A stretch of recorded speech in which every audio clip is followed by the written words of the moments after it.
Hi to all. SSC, జీడీ recruitment అనేవి మనకి 23 నుంచి స్టార్ట్ అవ్వడం జరిగింది.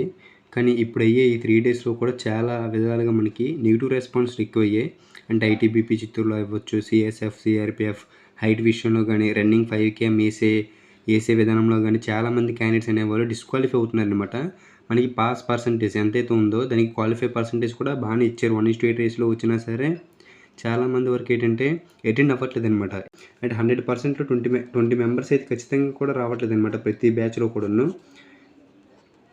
అలాగే మిగతా రిమైనింగ్ 80%లో 80 మెంబర్స్‌లో మనకి క్వాలిఫై నేచర్ కూడా చాలా తక్కువ అవుతుంది. ఒకసారి ఐటీబీపీ చిత్తూరులో చూసుకుంటే క్వాలిఫై నేచర్ అనేది చాలా తక్కువగా ఉందనమాట. ఐటీబీపీ చిత్తూరులో అయితే.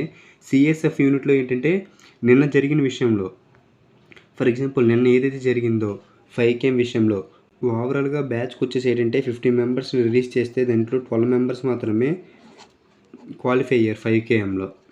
ఇదేంటి సీఎస్ఎఫ్ యూనిట్. యాక్చువల్‌గా సీఎస్ఎఫ్ యూనిట్ అనేది ఈజీగా ఉంటది అనుకుంటాం. కానీ అక్కడ ఒక అప్ అనేది ఉంటుందనమాట. ఆ టైంలో ఏంటంటే గివ్ అప్ ఇచ్చేస్తున్నారు.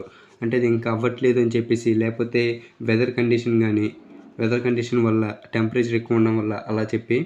సో, ఇంతవరకు మనం ప్రాక్టీస్ చేసింది, రన్నింగ్ చేసింది, ఆ ఒక్క క్షణాన్ని వదిలేయడం వల్ల 6 మంత్స్ కూడా వేస్టే.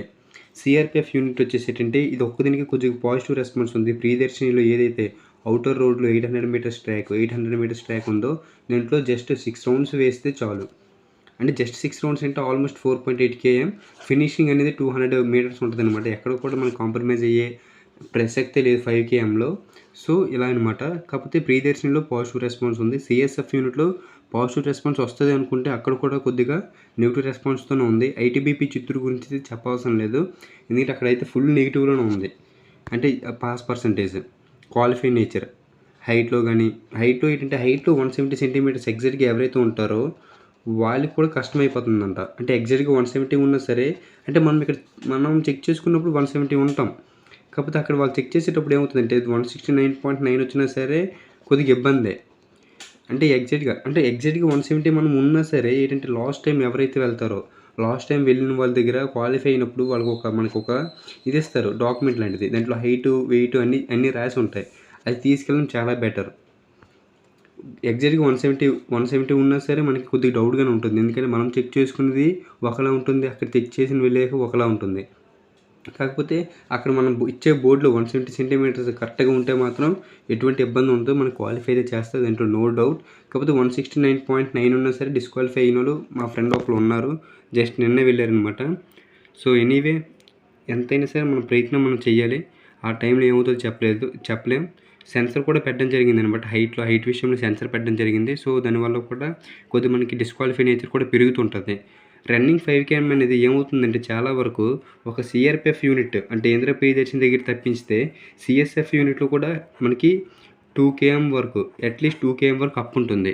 ఐటీబీపీ చిత్తూరు అయితే టెంపరేచరు ప్లస్ అక్కడ వెదర్ కండిషను చూసుకొని పరిగెట్టాలి. అక్కడైతే ఇంకా మన చిత్తూరు అంటే ఇంక చెప్పవసరం లేదు. మ్యాక్సిమం అయినంత వరకు ఏంటంటే క్వాలిఫైయింగ్ నేచర్ చాలా తక్కువ ఉంటుంది.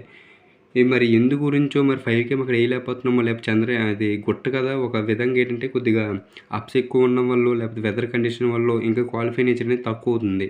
ఇవన్నీ ఒకసారి మీరు గమనిస్తే ఎవరైతే రన్నింగ్‌లో క్వాలిఫై అవుతారో వాళ్ళు ఖచ్చితంగా అయితే జాబ్ అనేది వచ్చే అవకాశం ఉంది. అంటే 100/100% కాకపోయినా సరే మన వరకు ఛాన్స్‌లు వస్తాయి. ఎందుకంటే రన్నింగ్‌లో ఎప్పుడైతే క్యాండిడేట్స్ డిస్‌క్వాలిఫై అవుతారో ఎక్కువ మంది, జాబ్ పర్సెంటేజ్ కూడా అంటే మార్క్స్ అనేవి 1 మార్క్ వచ్చినా, 2 మార్క్స్ డిఫరెన్స్ వచ్చినా సరే వచ్చే అవకాశం అయితే ఉంది. సో, అందరూ రన్నింగ్‌కి అయితే వెళ్ళండి. ఖచ్చితంగా అయితే వెళ్ళండి. ఎవరు కూడా డిసప్పాయింట్ అవ్వద్దు. నాకు 1 మార్క్ ఎక్కువ వచ్చింది కదా, 2 మార్క్స్ ఎక్కువ వచ్చాయి కదా ఫిజికల్‌లోన, అలా ఏం చూడొద్దు. మీరు వెళ్ళి రన్నింగ్ ఫస్ట్ వేసారా లేదా?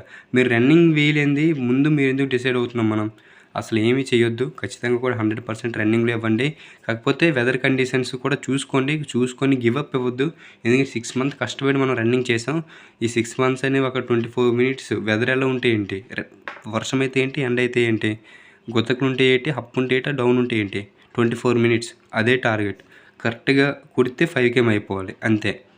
అంతేగాని మధ్యలో సగం వరకు వెళ్ళి అప్ వచ్చినప్పుడు కొద్దిగా డిలే అయిపోయి, డౌన్ వచ్చినప్పుడు కొద్దిగా స్పీడ్ అయిపోయి అలా కాదు. ప్రతి ఒక్క దగ్గర కూడా ఒకేలా ఉండి 5 కేఎం అనేది 24లో కంప్లీట్ చేసే విధంగా ఉండాలి. Once again all the best. అందరికీ చాలా బాగా రన్నింగ్ చేయండి. మ్యాక్సిమం అయినంత వరకు డే టు డే అప్డేట్ అయితే ఇస్తాను గ్యారంటీగా. అలాగే నా డేట్ వచ్చేసి అంటే ఫిజికల్ నా డేట్ వచ్చేసి 01 అక్టోబర్ అనమాట. అది కూడా ఎక్కడంటే విశాలాక్షిలోన, అంటే మనకి ఇక్కడ సిఆర్పిఎఫ్ యూనిట్ ఉంది కదా, ప్రియదర్శిని గ్రౌండ్లో వేయాలి. సో ఆ రోజు ఎవరైనా సరే ఉన్నవాళ్ళు ఎవరైనా ఉంటే కామెంట్ చేయండి, తప్పకుండా కలుద్దాం.